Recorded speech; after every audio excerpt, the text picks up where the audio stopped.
Well done, Rob. You completely changed the game when you came on. Were you a man on a mission, perhaps frustrated at having had to sit out the most recent games? Yeah, I think I needed a performance like this today. It's been difficult, getting like ends of the game. Every footballer wants to be on the pitch. The manager has his reasons, but I kept working hard, and today it was good for us to win. And for myself personally, I'm happy with my performance now to push on. The first goal, was it about the movement? Yeah, it's movement. I think with balls from with crosses and stuff throughout the years, my movement in the box has been better. I tried to be less static and try to be on the move all the time. And the cross was a brilliant cross, and then I just came across my man and flicked it in. And when you won the penalty, you just looked unstoppable. Nothing was going to get you. Yeah, I think that's preferably my preferred actions. Running into space and using my speed and my power, and then the defender did a contact, and Georgie finished it off for us. In fact, going into the game, you were 9 points behind the leaders, Man City. Was it vital you picked up all 3 points today? Yeah, I think we are the hunters now. It's clearly that the last results for us were not the best, and now we have to chase. Every game for us from now until the end of the season is a final. You have to treat them like finals because every game in the Premier League is very difficult. But today we won, and now we have to push on and keep chasing. Does it feel like you've made a bit of a statement? Level with Liverpool now, prove this is a three-way fight. I don't know, I think today we had to do our job, we had to win the game. Aston Villa was doing really well in the last couple of games. Credit to Steven Gerrard and his staff and their players. They have a really good team. It was not easy for us. But in the end, our quality came through. And now we have to push on. We have to make sure that every game is a final, win, and that's it. You did your job. Good to see you back. Thank you. Well, they've won that final. Interesting comments. Not that you were on the bench and left out very often in any of your clubs. But can you empathise with that sort of point to prove that he had today? Yeah, because he wants to play games. He's been bought in for a lot of money. People questioned him when he came back to Chelsea, and he's been fit for a little while now. He had the COVID situation and the injury, but he wants to go out there, prove people wrong and score goals, and I think he showed that with his performance. He looked a bit more hungry today, looked like he really wanted to get a goal.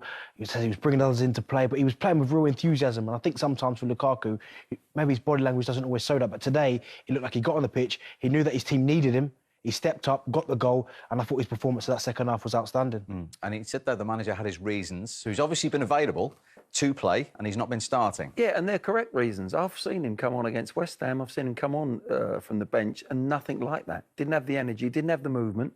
There was a lack of movement. And I think the manager's looking at him thinking, you're not ready. You're not ready. You're showing me you're not ready.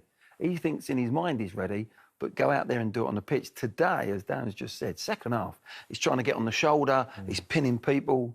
He wanted the ball. He wanted the ball every single time. He was making runs that when it wasn't really realistic that the ball was going to come. But he looked eager. He wanted to show the manager, no, I'm ready. And he went and proved it tonight. And did you sense when he came on at half-time that straight away there was a seed of different doubt in Villa defenders' minds? Absolutely. I mean, as soon as he comes onto the pitch, they know... he's like, look, he wants to run in behind. His movement was always... The timing was spot on. He dips in behind Mings there, and oh, there I am, in front. I don't know what Mings was doing there. He tried to body check him in the end. He beat him all ends up. Once you let the striker look at your number, you've got a serious problem. But Romelu's movement, if he wasn't getting it when he was pinning him, he was running in behind. Now automatically they go deep. Now he can see his number. Now he can see the ball and it's in the back of the net, and Mings is hopeless to that. He just could not deal with him. We saw with the second goal as well. He comes short, he runs him in behind. If you try and defend high up the pitch with Romelu Lukaku, he can run you in behind. He's got every asset, I believe, to his game. He just needs to continue to play on a regular basis. I was really interested to hear that interview because obviously they're not singing off the same hymn sheet. The manager is obviously not playing him for a reason. What Glenn has mentioned there. But once he gets away, you just can't catch him. Phenomenal, cuts across there, just buying the tackle from Konze. He's almost saying to him, like, bring me down. I'll get a penalty for my team later on. And we talked, Glenn made a good point. I think I would have given him the pen as well, Glenn. You would have certainly done that, wouldn't you? Yeah, I think I would have done. It was right. They were still going to win the game if it was missed, but there shows great strength, and he knows what he's doing there. As Tim said, just holds him off, waits for the tackle, gets the ball on the outside of his body. Come and get it if you want. And I think I'd have given him the penalty. Jorginho's already had the one, right at the death of the game, and give him another goal maybe, and that would have set him on his way. even when he's in that type of form, Lukaku, it doesn't even have to be a pass. It could just be like a hopeful clearance up the pitch into space. And because he's so strong, like he did for the penalty there, he held up the defender. He's got too much pace, too much power. And as I said, he needs to put in these type of performances, because I think if Chelsea got any chance of closing that distance between them and Manchester City, they're going to need him firing. Yeah, I think for the first goal, for his goal, the header, I think he must have made 6 movements. Yeah. And in the end, he gets across, Mings, and gets his goal. Yeah. But he wanted it before that. And that's when he's making that movement, he's as good as anyone. And that's why Chelsea brought him back. And that's what he was doing when he first arrived. I just think I don't know whether it was because of the COVID and the injury, he's had a little mind block where his movement stopped. But now, today, as I said, that was top quality centre-forward play. OK, let's hear from the money who hasn't been playing him and indeed introduced him today, crucially, at half-time. Here is the Chelsea boss, Thomas Tuchel. Thomas, what are your thoughts on that victory and how it came about?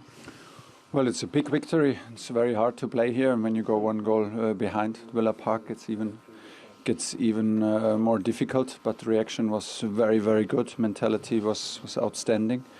So a well-deserved win. We did not allow any chances, and we created a lot of big chances from possession and also from counter-attack. So job done, but yeah, we are worried. We have another injured players. We play with players, and we play against team who have no international duty.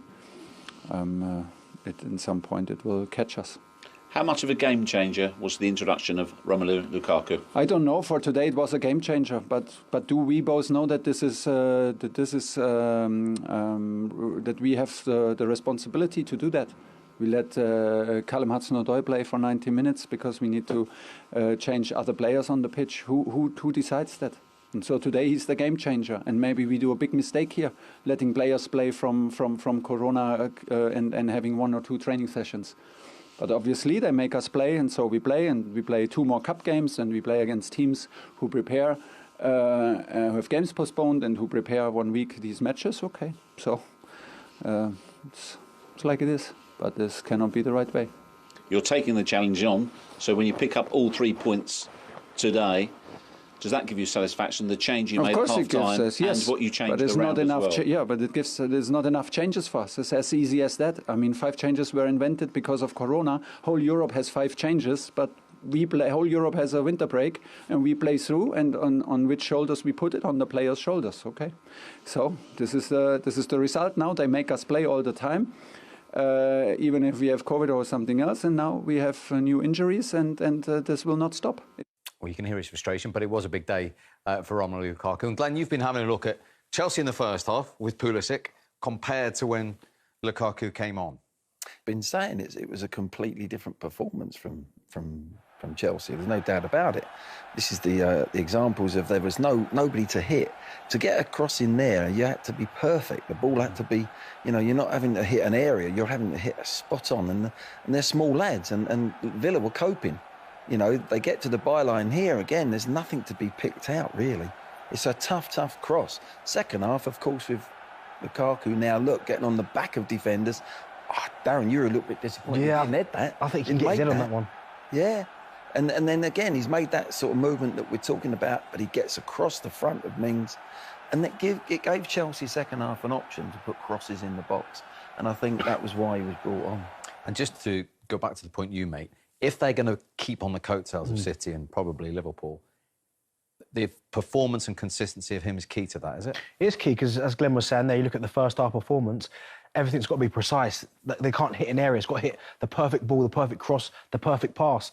But when you've got someone like Lukaku who's willing to run, put that type of energy in, if they want to close that gap, I think he's going to be key, because he will get them goals. If you keep supplying him the chances, he's shown when he was in Italy, when he's here the first time with West Brom, Everton and Manchester United, that if you keep supplying him opportunities, he'll score goals. Last season at Inter, scored all them amount of goals.